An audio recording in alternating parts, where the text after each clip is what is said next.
Hey everyone, welcome back. We're going to cover chapters 15 and 16 for developmental psych today. With these chapters, we're looking at midlife. So we've got our learning outcomes. There we are. So we'll talk about the physical, the cognitive, and the socio-emotional changes that occur as we hit midlife. So with midlife, what we're talking about is this, kind of stage between being a young adult and being an older adult, so around 40 to 60 or so years of age, though the exact age range will differ depending on the source. But we see a lot more individuals in midlife in our society. We're getting a kind of a rectangularization, but it looks like more of a rectangle there with our older adults and our midlife adults. We're having more and more of those people living longer. But midlife is an area that developmental psychologists have really not spent a lot of time studying, this midlife period. They've been kind of neglected almost. We've got a lot of developmental psychologists studying babies, young children. We have more gerontologists now studying older adults. But midlife, we just don't have as many people focused on midlife. But midlife is a really important time. It's not one that we should discount. There's a lot going on. So we have declining physical skills. We're getting a lot more responsibility in our workplace, in our homes. There's this goal of transmitting something meaningful to the next generation. And a lot of times we're working on our career satisfaction and things of that nature as well. And we're also likely to see a lot of social factors, so death of a parent, empty nest, grandparenthood, things of that nature. We'll start with our physical changes. So we do see some changes in appearance with midlife. So we've got that range of about 40 to 45 to about 60, 65 years of age. We've got some gains and some losses. So it's not all downhill after we hit 40. We are gaining in certain areas, but we do lose in certain areas too, like our bone matrix we can see here. We get things like wrinkles and gray hair and baldness. We can gain weight. We can end up losing height, so people actually get shorter over time due to this decrease in bone mass and these related changes. So it's really a time where we see a lot going on physically. We can also start having issues with our vision, with our hearing. This is where we start to see some of those health problems that we really haven't seen in our younger generations as much. With our midlife generations, we are starting to see more across the board kind of high blood pressure, high cholesterol. This doesn't mean that everyone has these these ailments, of course, but just that it becomes more common. We see them at a higher base rate in our population. Chronic diseases becomes the most frequent cause of death, so we move away from accidents and things of that nature. So we have a little bit less sexual activity maybe occurring than we did in younger adulthood, but they still do engage in sex. We'll talk about that. And then religion being positively linked to health. So those are just some of these physical changes. So talking about sexuality, in our society, we often don't think about people in midlife as having an active and rich and healthy sex life, but they really do. We've got some evidence from some more Hollywood films trying to demonstrate more of this sex life after young adulthood, and things like How Stella Got Her Groove Back and Eat, Pray, Love, these kind of journeys into what sexuality looks like in adulthood. But there is still a double standard we can see between men and women. So many times as a man will hit midlife, he'll be called maybe a silver fox, and people will be like, wow, it's a good looking guy like George Clooney, whereas people are often harder on women for the changes that they will experience in midlife. So they're more likely to point out, skin changes, weight changes, and things like that in the females. Women do experience a lot of physical changes in midlife. So the big one is menopause. Menopause is not just a singular entity, though. Singular is the word I'm looking for. It's not, just something that happens. Instead, we have this climacteric, so we're moving from the reproductive to non-reproductive years. And we'll often have few years of a perimenopause state, which is a transition phase. So you might be in perimenopause for 5 years or so in this transition from menstruation to menopause. But with menopause, we do have this cessation of menstruation, not able to get pregnant after this time, experience things like hot flashes. Many people say it's exciting. They're excited to have no more menstrual cycle, and there are things you can do if you're unhappy with your changes with menopause, like hormone replacement therapy. You have to talk about that with a doctor, though. It does have benefits and drawbacks. With men, though, we don't see this kind of period where they're no longer able to have children. There's no clear end to reproduction with men.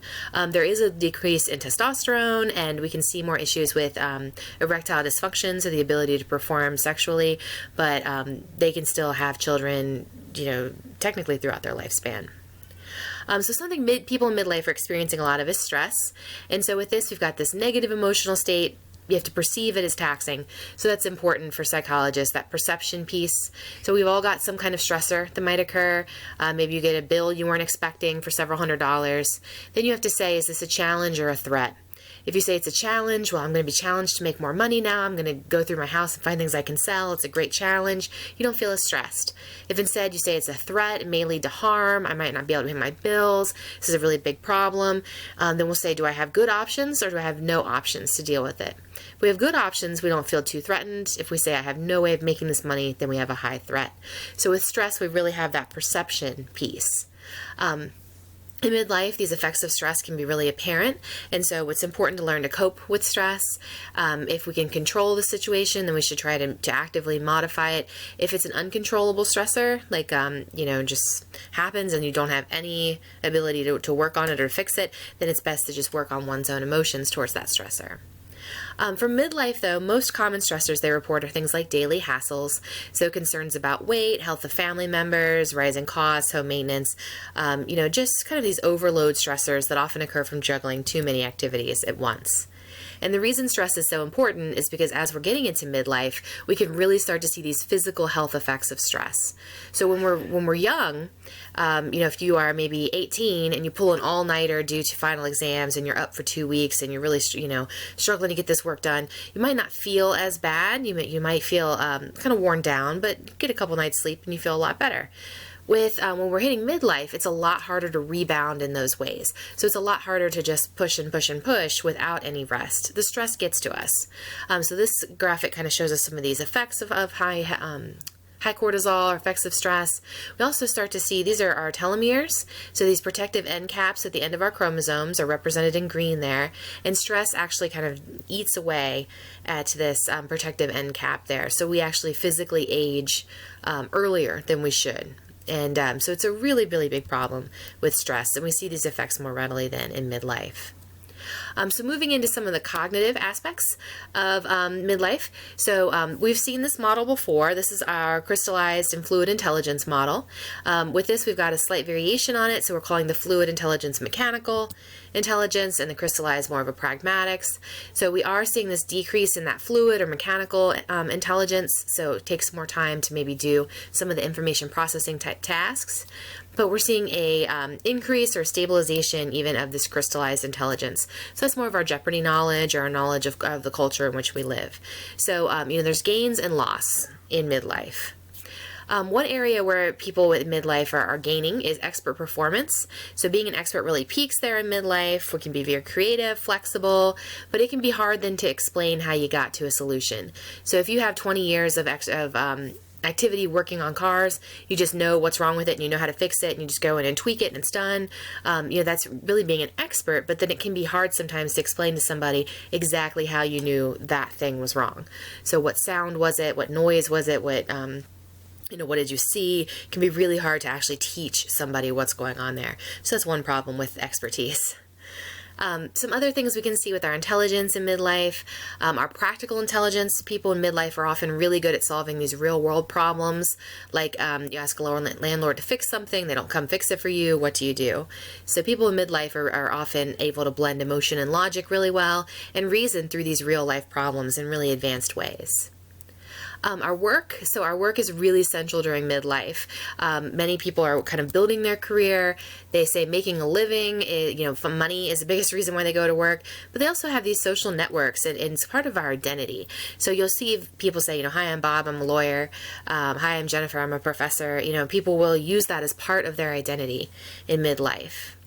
So we've talked about supers theory when we were talking about our younger adults moving into the workplace, but with our younger adults, they had that implementation in our early 20s, but in our midlife, we're starting more towards consolidation, career advancement, moving up the ladder.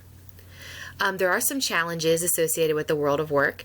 So work is being more globalized. So it can be, you might have to stay up until 2 a.m. to talk to a colleague in Taiwan.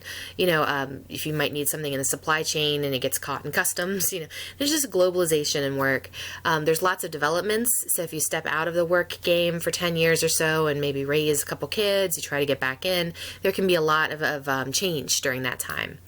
early retirements or forced retirements, not having much access to pensions as we used to. And then you can experience different kinds of discrimination like age, gender discrimination, and sexual harassment. So with sexual harassment, you have somebody who is at a different power level as someone else. So it's a differential in one's status in the workplace. So like a boss and a subordinate. And then there's harassment of a sexual nature going between those individuals. With work-family conflict, we've got this pull between work and families. Maybe you need to be at your son's baseball game at 5, but you have a big meeting with a client at 5. That's work-family conflict. And so these are things that are really weighing heavily on us in midlife, is how to build a career, how to deal with these issues in the workplace, how to avoid discrimination, harassment, how to manage work-family conflict. There's a lot of things that we're going through in midlife. Hopefully we get some time for leisure though. So these are discretionary activities. Oftentimes in midlife, these activities become less physically strenuous. So we're less likely to perhaps go to a parkour place or a trampoline place. Instead, we might take a nice bike ride on the beachfront. But leisure is really important for us, or finding time for leisure is really important. Reduces our stress, gets stronger immune system. It's really important to be able to take a deep breath and to do something active and to rest. We do see, so this is moving us into our socio-emotional, or our last piece for midlife. With this, though, we see these changing priorities. So this is our Erikson work. We talk about Erik Erikson in each stage of the life. With Erikson, he said at this period of midlife that we're going through generativity versus stagnation. So we want to be generative. We don't want to be stagnant. Generative is being productive and guiding the next generation. So you've made it to maybe 50 years old. You've learned all these things. You've got all these skills. Now you want to take that 25-year-old who's coming in and doesn't know anything, and you want to guide them up and through your organization. So you want to leave a legacy. There's many ways to do that. It can be parenting. It can be informal in the workplace. It could be, pretty much any way that you could help a younger person. Stagnation is just focusing on the self. So instead of trying to give back, you're just focused on let me collect all the money I can, let me collect all the rewards I can, and I don't want to help anybody else. So that's stagnation. Transitions in midlife. So there's an idea that, as soon as we hit 40, we all go buy a sports car and dump our spouse and, have this big crisis. This is not universal. So many people walk through and into midlife and are very satisfied with that, and they don't have a crisis. But what we do often see from people is that people reassess, is this where I wanted to be at 40? Is this what I wanted to be doing? Is this who I wanted to be married to? Is this the job I wanted? So they're kind of reassessing, but not necessarily a full-blown crisis. Instead, we might get a correction. So we'll make necessary adjustments. Like maybe I'm really happy in my partnership with my romantic partner, but this is not where I wanted to be living. I wanted to live near the beach, and so I'm going to move. The life events approach is a theory, or kind of an understanding of events that happen in our lives that includes many different facets. And so you can kind of read through this chart, but we have any kind of life event like widowhood. We've got some mediating variables that are going to be important, so some factors that are kind of happening with the self at that time, like our personality, our income, how well we can adapt to it. And then this is going to kind of predict how well or how much these life events influence our development and our trajectory. Context of midlife development. So with these, context kind of things are things that developmental psychologists talk a lot about. A big one is the first one there, cohort effects. So we have different historical times and social expectations. If you've had maybe a grandparent who lived through the Great Depression and they saved every bit of bacon fat, all the tin foil, couldn't throw anything away at grandpa's house, that is a cohort effect. It's an effect of living through a certain historical time. And when they have different expectations than generations born after them. And so we can see these things kind of impact who we become as we age into adulthood. Some of our theories may have a male bias. So psychology was kind of based initially on the man as the model, and so we didn't really have as many psychological studies including women. So gender is important, and then the culture. So we don't really have a clear conceptualization of what midlife looks like across cultures. Midlife is really kind of a neglected age for much research. So we know we don't have a huge crisis, but there has been interest in how stable we are. So how stable is our personality over time? This model presented here is a huge one in the field of psychology. So it's the oceans or a canoe model. You get that because you can do like OCEAN here, openness, conscientiousness. So it's an acronym. But these factors, we tend to have scores on these factors that are really pretty stable throughout our life. So if you are extrovert, you tend to be pretty much extroverted throughout your life. If you're an introvert, you tend to be you're pretty much introverted throughout your life. So you can kind of read through those, but they are relatively stable. So there are some changes. Typically, we're a little less neurotic, a little bit more agreeable and conscientious as we age. But for the most part, you kind of are who you are, in terms of your personality.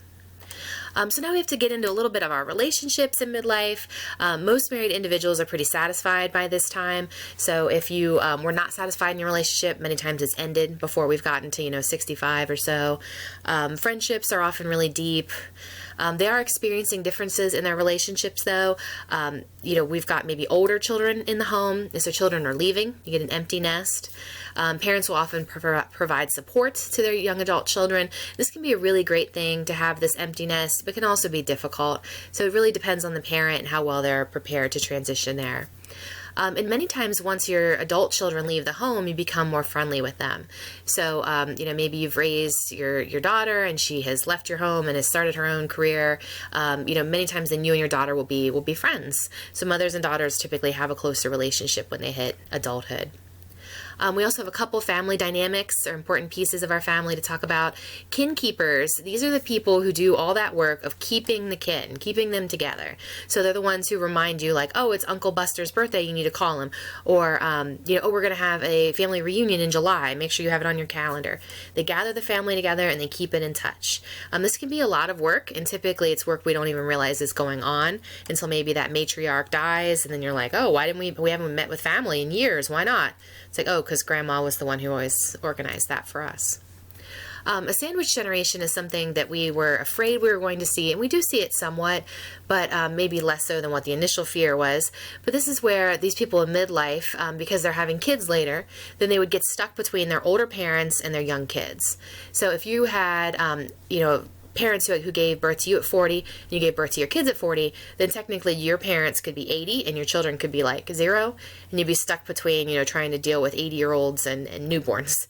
But typically this hasn't been a huge societal trend, but it does occur, and this can be a really stressful kind of way to be.